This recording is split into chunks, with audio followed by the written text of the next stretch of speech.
Dr. David Katzka. I'm a gastroenterologist at the Mayo Clinic in Rochester, Minnesota, and I'm pleased to talk to you a bit about Barrett's esophagus and adenocarcinoma.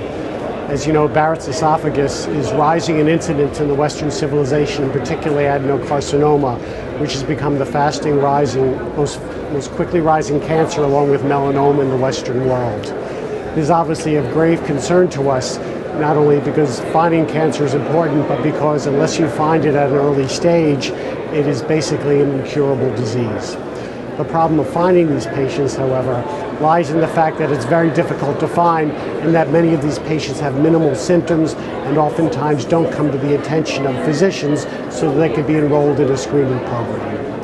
The other aspect which is difficult in this disease is that the cost is extremely high in the sense that because so many patients in the world have reflux symptoms, finding the relative few who are at high risk for cancer has become, from a practical and a financial point of view, very difficult to do.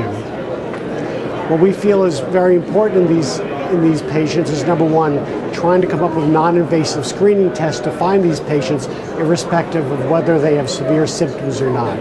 As a result, screening tests such as stool markers, serum biomarkers, and easier to perform endoscopies such as transnasal endoscopy can become much more acceptable and much more cost-worthy in identifying these patients.